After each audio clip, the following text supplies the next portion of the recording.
So we are having a lot of we can say different way of defining the mechanics. Physical science, basically it's that branch of science where we are dealing with force, right, and its effect on the body. That means if I try to apply a force on the body, how that body is responding to that. That means there will be a cause and there will be an effect, right? If I say that is a different scenario. That is the after effects of after applying the force, right?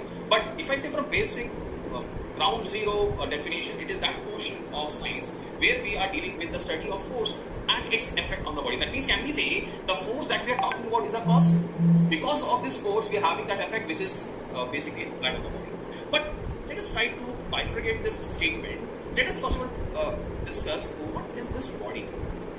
Okay, because in practicality, we can have, or we can say in from definition perspective also, we can have two distinct types of body which we can define under science. Can anyone who can tell me what are the different types of bodies we can have? Basic definition. How many types of bodies we can have? Anyone? Can we say exactly solid, fluid, rigid and deformable? Okay. So basically we are having, majorly we can say body is being defined into two classifications. One we can have a rigid body. On the second hand we can have a deformable body. Right? So we can say we can have two major classifications under this body. Body can be defined as a deformed body, a deformable body, and second could be a rigid body. So let us try to understand one by one what is rigid, what is deformable. What is the meaning of a rigid body? Anyone? What do you understand from this word rigid body? Can we say rigid? Can I say this body, this pen is a rigid body? Yes or no? What do you mean by this word rigid body? The fist of Newton goes into infinity. That means the body is no as such as rigid body. Right? So can we say every single body that we are seeing nearby is considered under deformable body?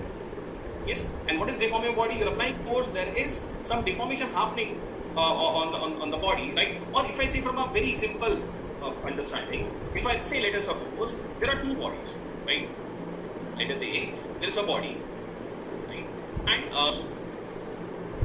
the distance between the molecules is still same. X is not written over and it's considered as the study of engineering under the subject of strength of material. In the strength of material subjects, we are studying the we can say how the deformed body is responding towards the applied force, or when you are applying the force, right? And how that deformed body is responding, that we are studying on the strength of material. Yes, understood?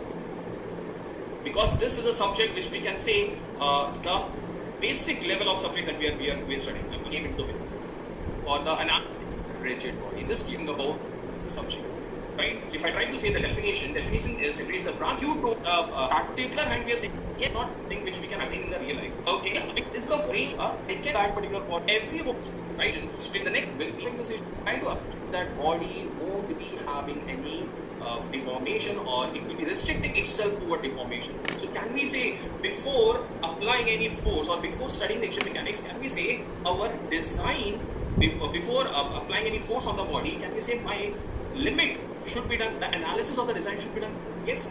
If I say I need to apply a force, I need to do the analysis, I need to have the study of motion, so I'll be applying only that much amount of force which will be under certain higher limit. Okay. Exactly, just we can see the application of whenever you are designing anything. Let us suppose you want to design this, there is a rod. So you should be knowing some properties. So properties we can understand from the strength of material. We can say that could be the stress, right? This could be the shear stress, that could be the tensile stress, right? Okay, from the material itself, this is one more very important subject, that is theory of machines. Because if you remember, if you have studied this, it's okay. If you have not studied, then it's okay. In theory of machines, we are basically what we are doing, users are doing, we are what's considered as a restricted body or a restrained body, right? Okay, and up to that limit I'm applying a force, and now I'm seeing how this body is responding to that force.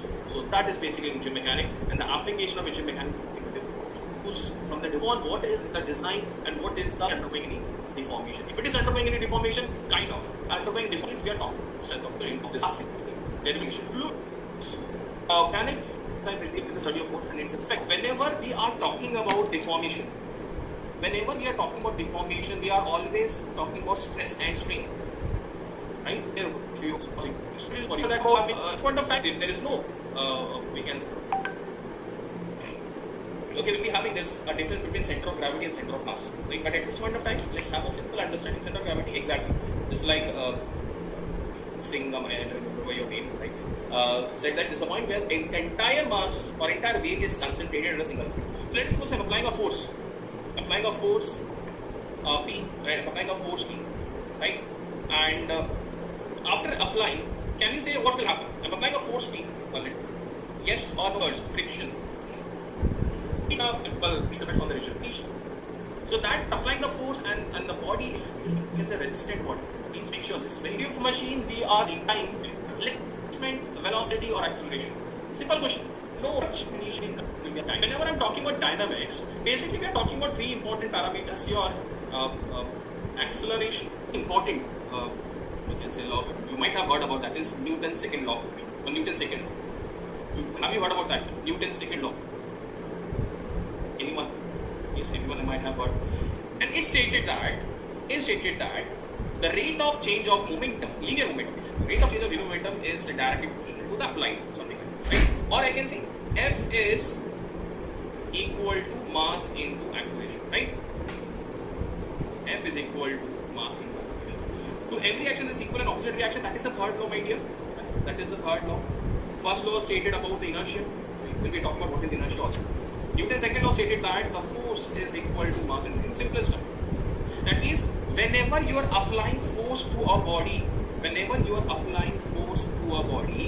will be having an acceleration, and due to that acceleration, because and if I say simple terms, once the acceleration is being created, and due to that acceleration we are having change in velocity. And when the body is having change in velocity, we are having a change in position. And why? And let's use that acceleration. So always remember that the center of is not having change in velocity. It's not like this. When there is a change in displacement, then velocity will come into picture. Or when there is a change in velocity, then velocity will come into picture. It's not like this. When there is an acceleration, there is also change in velocity.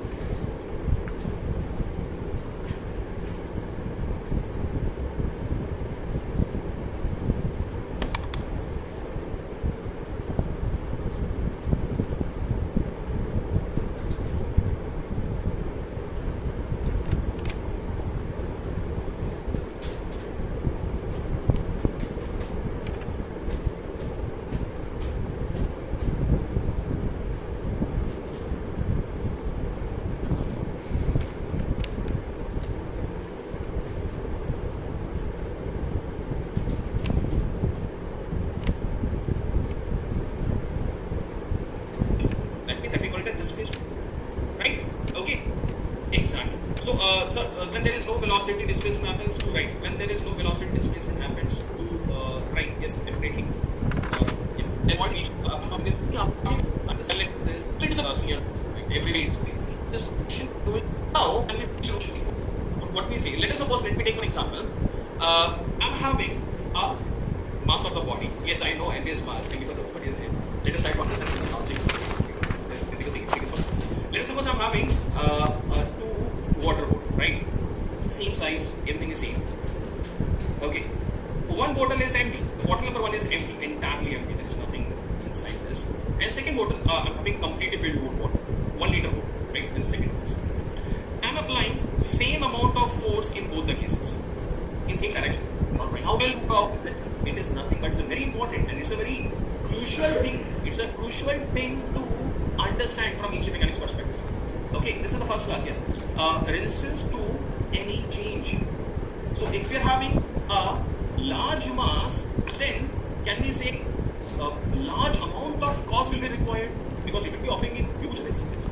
Same example, there is a resistance now in like that this is not very hard. So the link of we can up both, but here viscosity. And what's the unit of kinematic viscosity?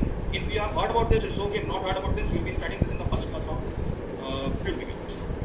Meter square per second. In my dear students, if you see here, there is no kg, there is no mass into consideration. We are using a term as kinematic. And we basically using that same concept over here. Actually, force by definition we can say force is not being correct, but what is basically saying Newton second per meter square. Consider force is constant meter square mu per meter square. Now let's proceed and understand what is your vectors. Because you might be knowing about vectors, right? So let us talk about vectors. Let us understand what is vector, what is scalar product, what is all clear. But only magnitude is required to define that physical quantity, that kind of quantity called as scalar. That means direction is not required. Can you give me some examples? Examples will be your distance. Okay. Will be having pressure. Will be having mass, etc. Okay, but there are some physical quantities where we require both magnitude as well as direction to define that. So that we call it as vector quantity. And one more important thing, it follows the triangular law of vector addition. Then only we call it as vector quantity. This is a physical quantity which requires both magnitude and direction to define, and also follow the triangular law of vector addition. Then only we can call it as a vector quantity. Let me take one example. Let us suppose you know about current flow, right? Let us suppose we are having the current I1 and I2, like this is your say I. Okay, so I can simply say I is equal to I1 plus I2. So it never ever follows the vector addition, right? It will simply will be having this. So I can say current is a scalar quantity. Current is a scalar quantity. It's not a vector quantity because it is not following the triangular law. It is never ever follows the triangular law to define this. Okay, fine. So scalar the current you might have studied in your basic electrical supply in the first one. Okay, you might have because it does not follow the triangular law of vector addition. Right. So if I talk about the example of vector quantity, the example is like force, displacement, velocity, etc. There are many quantities. I'm just giving you some notes. So let us talk about what is position vector. This it is in the vector equal to p. And that means to the right plus vector and magnitude into its unit vector is.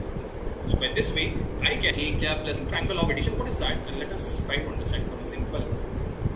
Okay.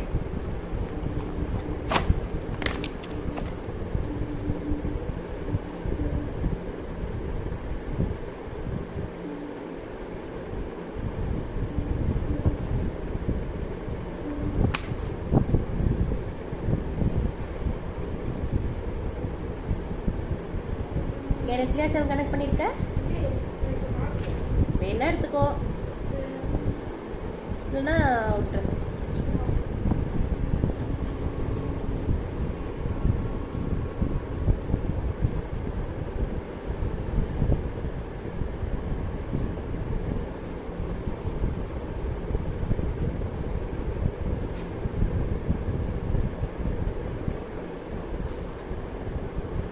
That is summing of dynamic, and the diagonal of this parallelogram will be representing this R.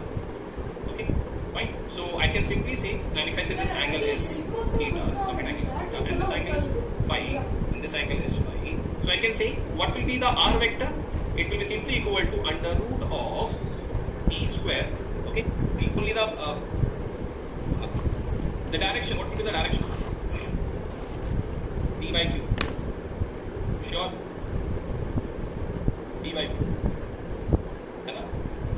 So shall I write it like this? P vector by q vector, the magnitude of this, or do I need to write the opposite of that? So look quickly. Very simple thing. Diagonal and resultant. What is the difference? Actually, what has happened is when you try to show this in form of a parallelogram, the diagonal will be represented as a vector. That is the resultant. Okay, that is the resultant vector, right?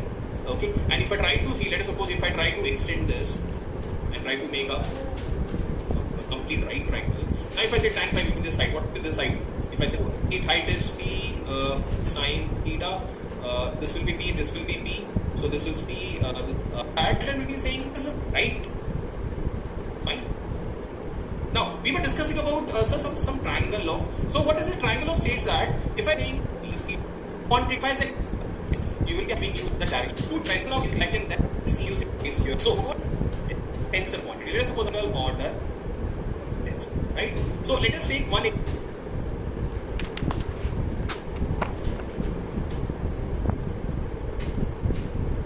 அக்கா ஃபோன்ல பண்ணவா வரும் பண்ணி கட்டவா தா